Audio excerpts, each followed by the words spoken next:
स्वामी। सद्गुरु मेरे स्वामी,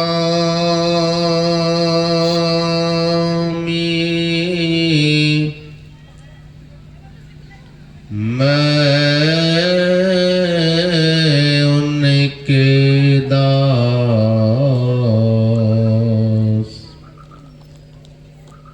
जन्म जन्म मोहि दीजियो निज चरणन में वास।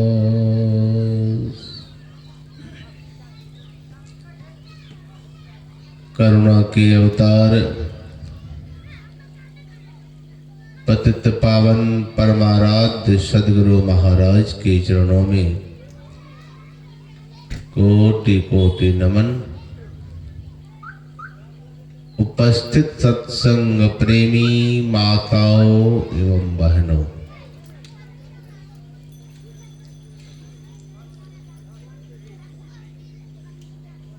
अभी हम लोग सुन रहे थे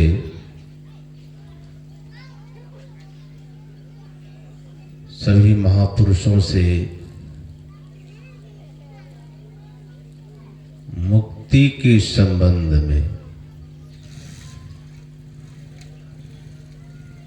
मुक्ति का अर्थ होता है छुटकारा, यों कहिए छुट्टी।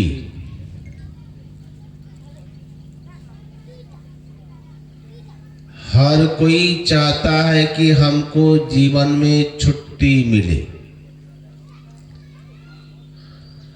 कोई सोचता है यह काम मेरा पूरा हो जाए तो हमको छुट्टी मिल जाएगी। कोई सोचता है कि वह काम पूरा हो जाए मुझे छुट्टी मिल जाएगी। कोई बेटी का शादी करा के छुट्टी पाना चाहता है, कोई बेटा को नौकरी दिला के छुट्टी पाना चाहता है। कोई सोचता है कि यह भवन का निर्माण पूरा कर दूं फिर हमको छुट्टी ही छुट्टी है। कोई सोचता है कि बेटे की शादी करा दे फिर तो छुट्टी ही छुट्टी है, भजन ही करना तो है। सबके पीछे यही एक लालसा है मन में लगी कि यह काम वह काम पूरा होगा तो छुट्टी मिल जाएगी। लेकिन दुनिया के कामों में से अगर हम आप छुट्टी पाना चाहते हैं तो यह छुट्टी मिलने वाला नहीं है। क्यों? कि दुनिया का एक काम पूरा होगा नहीं कि दूसरा काम तैयार। संत महात्मा कहते हैं एक ऐसी छुट्टी है जिसको पाने के बाद सब छुट्टी एक साथ।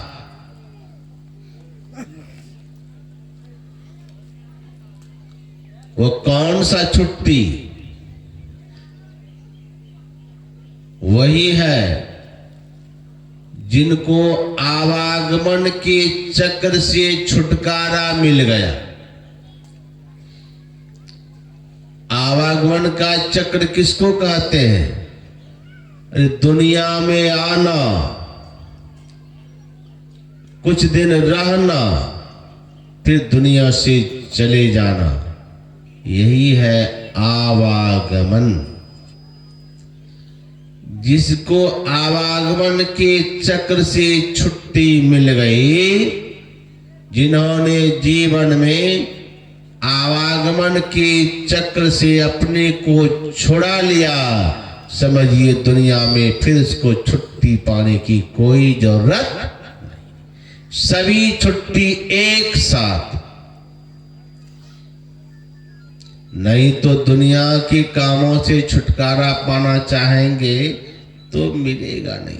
अच्छा, छुटकारा क्यों पाना चाहते हैं? कारण क्या है? अरे छुटकारा तो वही चाहता है जो जिसको लगता है कि हम कहीं बंधे हुए, जो ये महसूस करता है कि हम कहीं फंसे हैं, वही निकलना चाहता है। जो फंसा हुआ है नहीं तो निकलेगा कहां से। बहुत लोग बोलते हैं क्या कहें, हम तो बड़ा बुरी तरह से फंस गए, हम सोच नहीं पाए, हम फंस गए। किसी तरह से निकल जाते हैं, फिर जीवन में हम फंसेंगे नहीं। मतलब निकलना वही चाहता है जिसको लगता है कि मैं कहीं फंस गया हूं।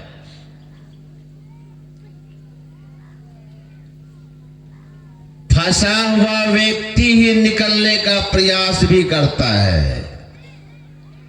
निकलना ही यह साबित करता है कि हम कहीं ना कहीं फंसे हुए हैं। उसी तरह से छुटकारा पाना ही लगता है कहीं ना कहीं हम, यह भावना जो हम आपके अंदर में है कि हमको छुटकारा मिल जाए इससे, वह काम से, वह काम से, इसका मतलब है कि हम कभी ना कहीं बंधे हुए हैं। एक बंधन रहे तब तो हमारे राधा स्वामी साहब कहते हैं, बंधे तो गाढ़े बंधन, बड़ा गाढ़ा बंधन में हम पड़े हुए हैं। कैसा गाढ़ा बंधन है?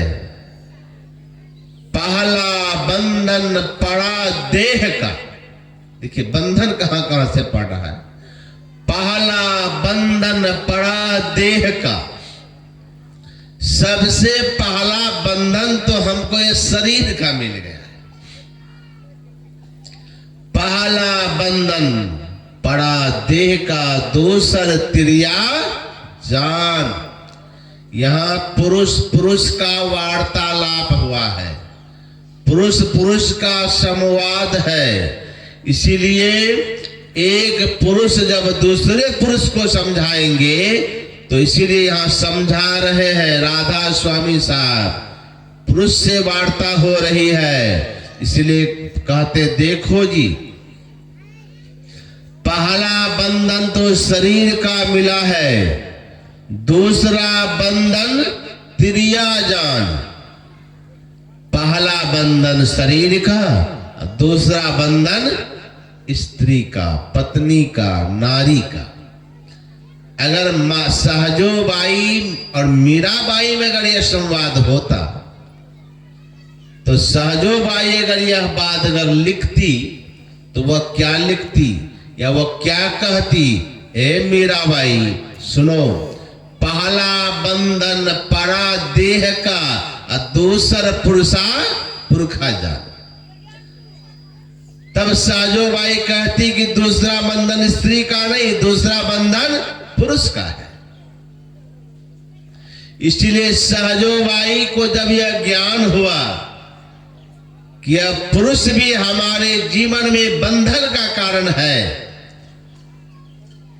तो सहजोबाई का विवाह होने वाला था, सारी तैयारियां हो गई थी और गुरु का एक शब्द सहजोबाई को लग गया। क्या?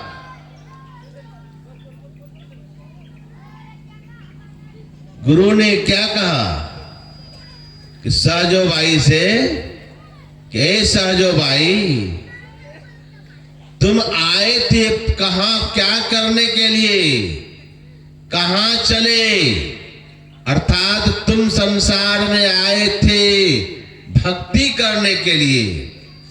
सहजो तनिक सुहाग पे कहा गुथावे शीश। अरे इस पति को क्या तुम बनाने जा रही हो? अरे ऐसे पति को वर्ण कर लो जो कभी मरता ही नहीं है। और सहजोबाई को जब यह गुरु का ज्ञान मिला और उसको वैराग्य हो गया और परम साध्वी बन गई दुनिया। तो जिसको यह ज्ञान हो जाता है कि हमको यह शरीर के बाद दूसरा बंधन स्त्री का, स्त्री को यह ज्ञान हो जाता है मेरा दूसरा बंधन पुरुष का है, तो यहां पुरुष सपुरुष में संवाद है। इसलिए कार्य पाला बंधन पड़ा देह का, दूसर तिरिया जान, तीसर बंधन पुत्र विचारो, चौथा नाती